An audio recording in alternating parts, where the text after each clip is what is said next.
अरे ओ सांभा, कौन कौन फैक्ट ईयर को सब्सक्राइब नहीं किया रे? ये सरदार ये अच्छा, सब्सक्राइब तो फ्री है रे, फिर काहे नहीं किया? और घंटा भी नहीं दबाया, बहुत नाइंसाफी है। नहीं सरकार, मैंने दबाया है, इसने नहीं दबाया है। तूने घंटा नहीं दबाया, अब मैं ट्रिगर दबाऊंगा।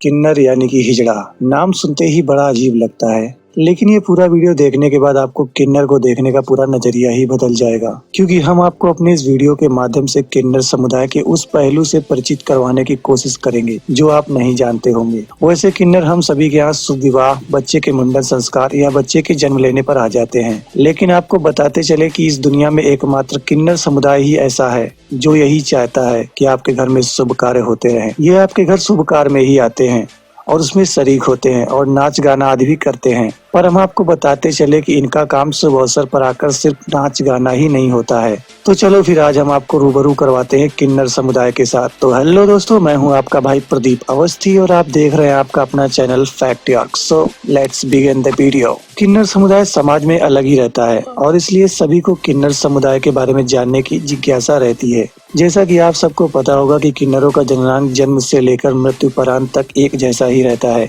या यूं कहे कि इनके जननांग कभी भी विकसित नहीं होते हैं और इसमें स्त्री और पुरुष दोनों के लक्षण पाए जाते हैं। दरअसल हम आपको बताते चले कि आज से नहीं सदियों से किन्नरों का जन्म होता चला आ रहा है, पर आखिरकार आज तक कोई ये नहीं पता लगा पाया कि आखिर किन्नरों का जन्म क्यों होता है। लेकिन इसके पीछे के वैज्ञानिक कारण कुछ इस तरह बताते हैं कि हो सकता है बच्चे के विकास में माता या पिता के जीनोम में हुई गड़बड़ी के चलते इनमें स्त्री और पुरुष दोनों के लक्षण पाए जाते हों और किन्नरों का जन्म हो जाता है। और जब एक बच्चा किन्नर पैदा होता है तो किन्नर समुदाय के लोग उसे आकर ले जाते हैं और आजीवन उसे उसी समुदाय के साथ रहना होता है। कुछ तथ्य तो यहाँ तक बताते हैं कि किन्नरों की नजर सुंदर और कोमल लड़कों पर, जिनको कि हम आम बोलचाल की भाषा में मीठा या गुड़ के नाम से भी पुकारते हैं, पर मेरे नजरिए से इन शब्दों का प्रयोग नहीं करना चाहिए। हाँ, तो मैं बता रहा था कि किन्नर समुदाय की इन जैसे लोगों पर नजर रहती है, या इनकी नजर उन लड़कों पर भी रहती है जिनकी चाल में लचक यानी स्त्री वाले गुण पाए जाते हैं और इन्हें ये मौका पाकर बधिया कर देते हैं। बधिया समझते हो ना?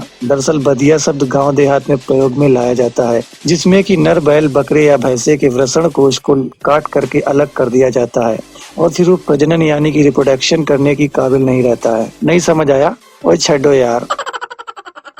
तो ये उसे बदिया करने के बाद अपने समुदाय में शामिल कर लेते हैं। किसी नए किन्नर को समुदाय में शामिल करने का भी अपना एक अलग ही रीति रिवाज है। नए किन्नर को समुदाय में शामिल करने से पहले ये गाना बजाना वगैरह करते हैं। अगर बात करें किन्नर के जन्म में शास्त्रों की, तो ज्योतिष शास्त्र के अनुसार जब बच्चे के जन्म के वक्त कुंडली के अनुसार अगर 8वें घर में शुक्र विराजमान हो और जिस पर गुरु और चंद्र का अभाव हो तो व्यक्ति नपुंसक हो जाता है और उसका जन्म किन्नर में होता है, क्योंकि कुंडली के अनुसार शुक्र और शनि का 8वें घर में विराजमान होने से सेक्स शक्ति कम हो जाती है और व्यक्ति का जन्म किन्नर के रूप में होता है। वहीं ज्योतिष शास्त्र ये भी कहता है कि चंद्रमा, मंगल व सूर्य लग्न से जो गर्भ धारण होता है उसमें वीर की अधिकता होने के कारण उसमें मर्द और रक्त की अधिकता होने के चलते लड़की के गुण आ जाते हैं और दोनों की मात्रा बराबर हो जाती है और बच्चा किन्नर के रूप में जन्म लेता है।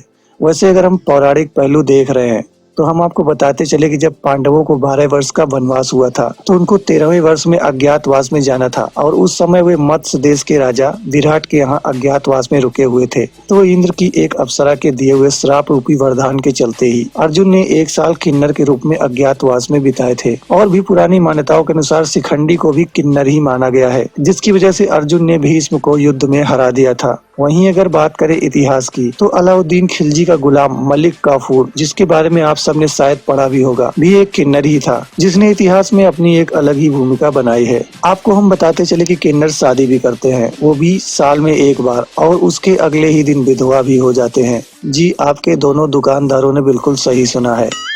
किन्नर अपने आराध्य देव अरावन से साल में एक बार विवाह करते हैं। हालांकि यह विवाह मात्र एक दिन के लिए ही होता है। अगले दिन अरावन देवता की मौत हो जाती है, साथ ही उनका वैवाहिक जीवन भी खत्म हो जाता है। अब सवाल यह उठता है कि अरावन है कौन, किन्नर उनसे शादी क्यों रचाते हैं और शादी मात्र एक दिन के लिए ही क्यों होती है। इन सभी प्रश्नों का उत्तर जानने के लिए हमें महाभारत काल में जाना पड़ेगा, जो कि हम कभी और किसी वीडियो में बात करेंगे। अगर आपको और ज्यादा जानने की इच्छा होगी तो आप हमें कमेंट के माध्यम से बताएंगे। आपको ये जानकर हैरानी होगी कि किन्नरों की संख्या में हर साल 40 से 50 हजार तक की वृद्धि होती है और उसमें से 90% ऐसे होते हैं जिन्हें बनाया जाता है। यह समय के साथ वो भी शामिल होते चले जाते हैं जो जनाना भाव रखते हैं और उन्हें ऊंचा उठने का मन में ख्वाब भी होता है। देश में मौजूद 50 लाख से अधिक किन्नरों को तीसरे दर्जे में शामिल कर लिया गया है और इसके लिए एक कानून जिसे 19 जुलाई 2016 को transgender protection of right bill को मंजूरी दे दी गई, जिससे कि इन्हें भी समाज में समानता और सम्मान के साथ जीने का अधिकार प्राप्त हो सके। उम्मीद है कि इससे किन्नरों के साथ अपमानजनक और भेदभाव वाले व्यवहार में कमी आ सकेगी। हम आपको बताते चले कि सन 1871 में अंग्रेजों ने किन्नरों को क्रिमिनल ट्राइब्स में डाल दिया था और बाद में आजाद भारत में सन 1951 में सरकार ने दोबारा से इनको क्रिमिनल ट्राइब से बाहर निकाला।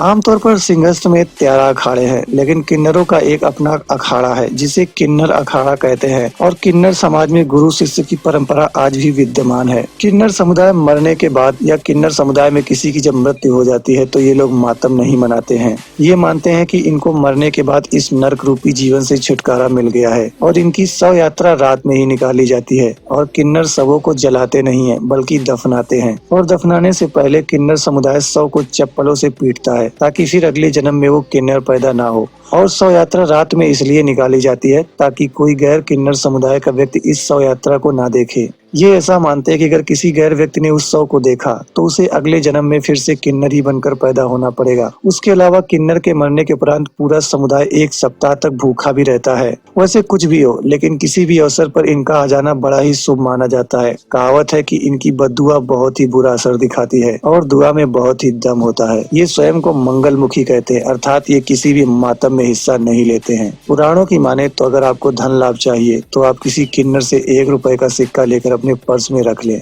आपको धन लाभ होगा। तो ये था हमारा आज का वीडियो किन्नरों के बारे में। आपको कैसा लगा हमें कमेंट में अपनी राय अवश्य बताएं और हाँ, जाते जाते लाल वाला बटन और घंटी को दबा के जाना। कमेंट और लाइक भी।